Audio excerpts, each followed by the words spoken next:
So today I'm going to be talking about Marvin Sapp. Marvin Sapp is a famous pastor.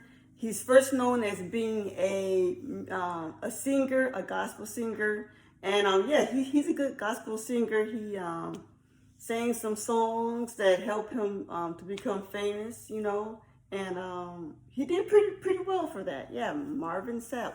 One of the songs he sang was "Never Would Have Made It." Never would have made it without you. One of those, gospel songs. And so, yeah, he's a big time gospel singer, and he's also a pastor. So, this is what Marvin Sapp did that he went viral. He went viral because he did something very unusual. He told the ushers to close the door during offering. Okay, now this usually don't happen. Now, I grew up in the church. I was raised in a church. My parents are pastors. My uncle's a pastor. I've been to many different churches as a kid. Grew up in it. I went to a Christian college, so I know a lot about church life. Okay, so when I speak, I'm going to speak from experience. Okay, so I've been in a church, and I visited some good churches and some bad churches, and one of the good churches I went to, they had a love offering for a family. In this particular family, they lost their house in a fire, so the church did a love offering for them. That's good. That's normal. That's wonderful. But Marvin Sapp, he wanted to collect $40,000. He wanted $40,000. He had some kind of a conference. He was in a conference, and I guess he was one of the leaders in this conference. And this happened last year in the summer, year 2024. Yeah, that's last year in Baltimore. And so it was so weird when he told the ushers, "Hey, close the door, close the door." And so 3 men behind him, they looked kind of like surprised, because that's not what we normally hear. Like when I was a kid, somebody made a joke about locking the door so people don't leave until they give their offering. It was a joke.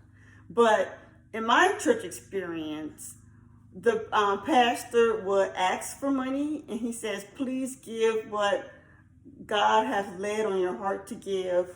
And sometimes the pastor would go on and say, "We do need money to keep the lights on in the church." And he's right. The church does need money to, keep the lights on and other bills. And, they need to keep the church running. So, yes, the churches do need money. But Marvin Sapp, he went too far. He went too far when he said, "Ushers, close the door. Ushers, close the door." And then he told people how much they should give. He said, "Okay, everybody out there in the audience, everybody give $20." I'm like, dude, what if somebody wanted to give more than that? You just told them to give $20. What if they had on their heart to give $50? What if he could have gotten more had he not been so bossy? And there's other people who are not doing so well, and there's some people who only have $5 in their wallet. Some people have $5. Some people probably have $15, and they were planning on giving that in an offering. But Marvin Sapp said, "No, 20, no, give $20." I'm like, dude, stop telling people how much they should give. And then there were some people behind him on the stage, and he told them to give $100. So the people on the stage with him, some of them were pastors, and many of them were doing well. So Marvin Sapp was like, "Well, I guess they're doing well. I guess I could tell them to give more." So he told the people on the stage to give $100. And then he told the people who were watching online, he said, "There's 1,000 people watching online."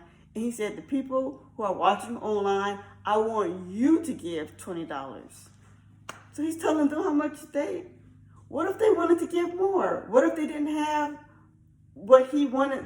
What if they were struggling financially and couldn't give $20 because they didn't have it? What if there were people in the church who came to church because they were poor and they were sad and they wanted to hear a word from the Lord? They wanted to hear an uplifting sermon, and they just wanted to get out of their house and take a break from their miserable lives and be in church so that they can feel uplifted. And what if they didn't have any money with them because they were really struggling? And here Marvin Sapp, he's up there. He goes on to say, giving is worship. Giving is worship. Now, if you don't have money to give, that means you're not able to worship. Okay? From his point of view, these are not my words. I don't believe in this kind of stuff. I think that worship is worship and giving offering is giving offering. I think they're two different things. And so this is what I heard when I was a kid growing up in some of these churches. I would hear the pastor say, your offering is your seed. And when you plant your seed, when you give your offering, it will come back to you twofold. It will, your cup will runneth over, and God will reward you with more money. So that's what I heard when I was a kid growing up in church. So Marvin Sapp, he's saying this money is your seed. Yeah, I'm familiar with that kind of, language. But he got pretty bossy. He got bossy, telling people to give $20 in the audience, telling the people behind him to give $100, and telling the people who were watching online to give $20. And then he also did this other thing that I really did not agree with. It was just really strange how he was being extremely bossy with the ushers. He had to tell the ushers 4 times. He said, close the doors. Close the door. Close the door. Close the door. He said it like 4 times because the ushers, they did not close the door right away. They didn't close it right away. So Marvin Sapp, he got really firm with the ushers, and he said, y'all close the door.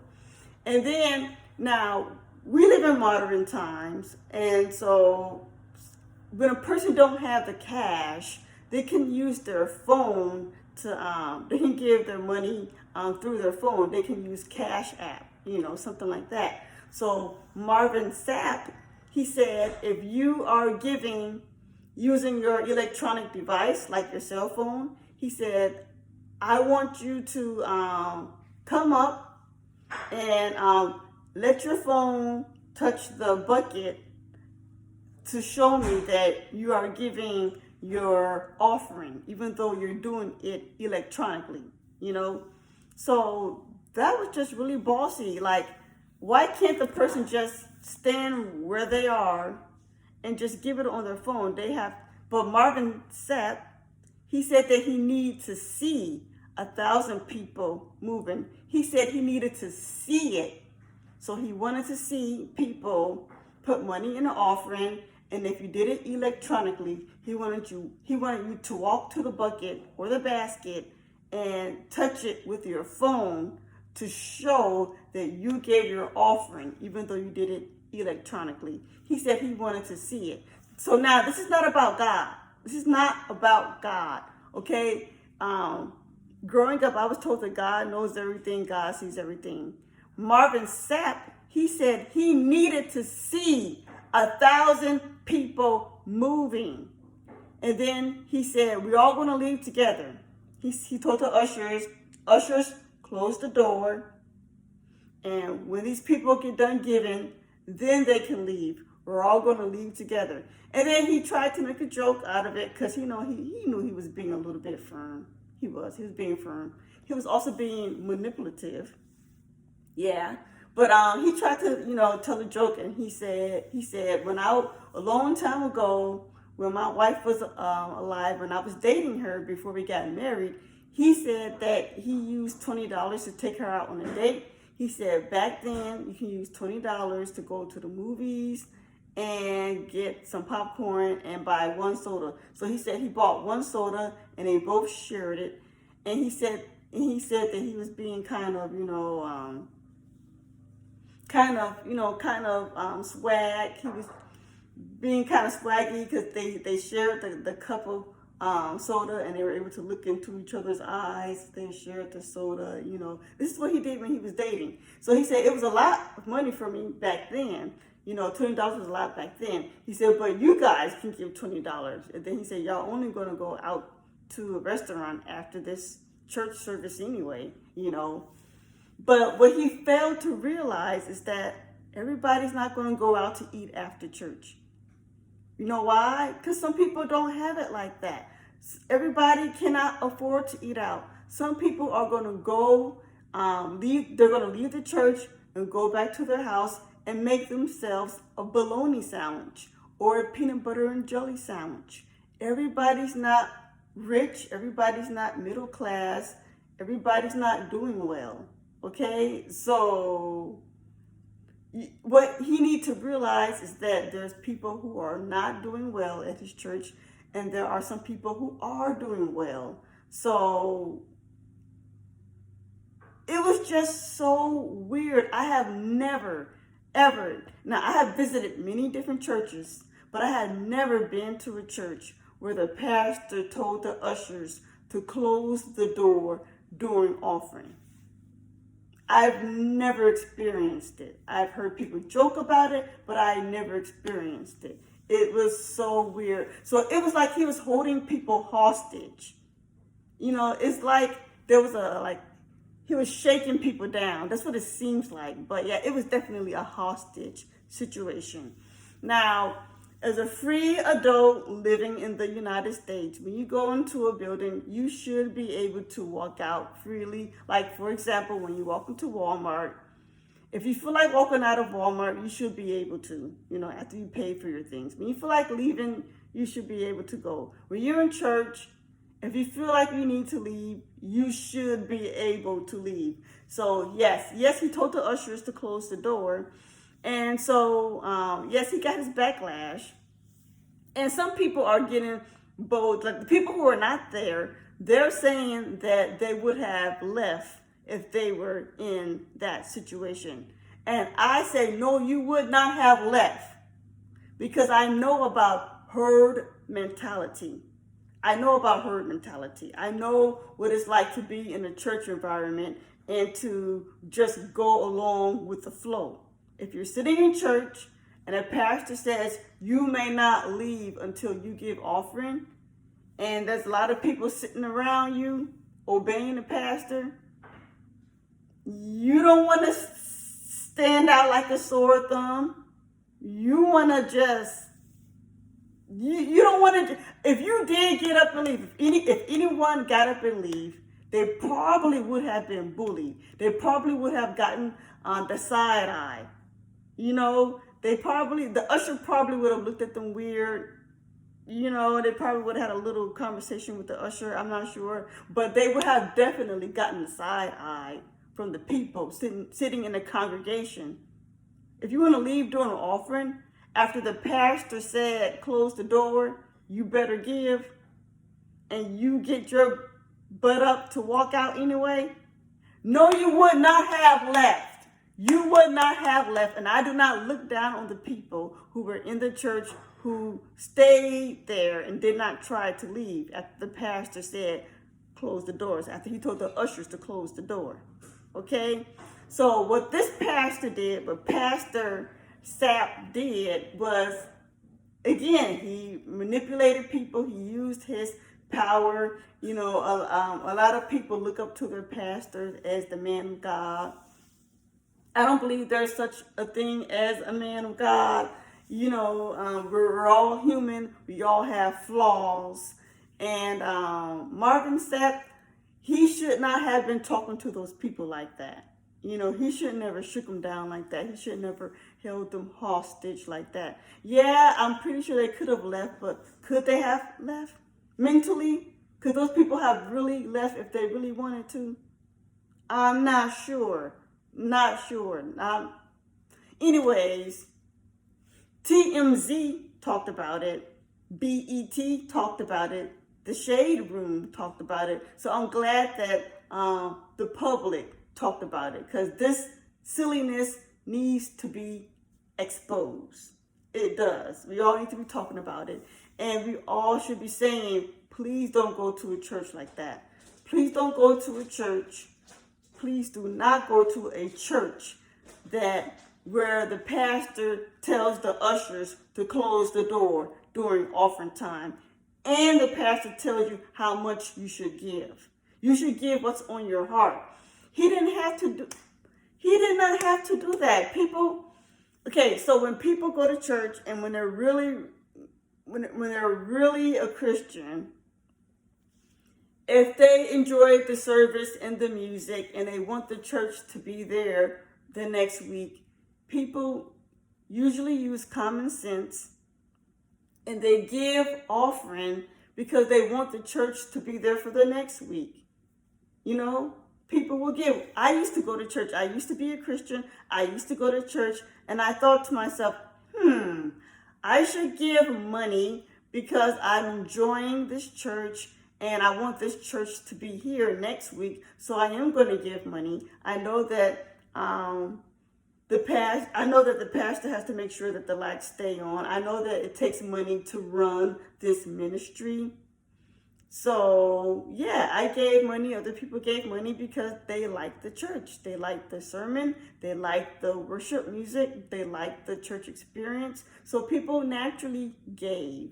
The pastor didn't have to have the ushers close the door. I mean, that really stands out to me. So anyways, I'm glad that this happened because this could be a good help for the future pastors and other pastors who are in ministry. When you are in ministry, you do not need to tell your ushers to close the door. You don't need to tell your ushers to block people if they try to leave because that is acting like a cult leader. You don't have to act like a cult leader. Cult, when I say C-U-L-T, cult.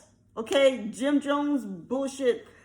Cult, being a cult leader, he was being too controlling. He was being too bossy. He was not talking to these people the right way. It was crazy. I mean, for goodness sakes. Okay, so some of you might be a fan of Marvin Sapp. You know, he's a famous gospel singer and he's a famous pastor. So some of you might not like what I'm saying, and some of you might want to come at me in my comment section and say, don't speak against the man of God. People need to obey him. People need to obey the pastor. You know what? Like I said, the pastor is human. Never put a pastor on a pedestal. Pastors make mistakes because they're people. When you're a human, sometimes you're going to make a mistake. Marvin Sapp, he did the wrong thing. He made a mistake. He needs to apologize how he spoke to the ushers, and he needs to apologize how he spoke to the people, especially people who are broke, especially to a poor little old woman who came to church without her wallet because she wanted to hear a word from the Lord. Okay, he needs to apologize to those people. He needs to apologize to everybody about saying that the doors need to be closed. You know, we all make mistakes. Sometimes I have to apologize because I'm human. We're all human. We're all flawed. But Pastor Marvin Sapp, he is a huge figure. He has a big platform. You know, he's a public figure.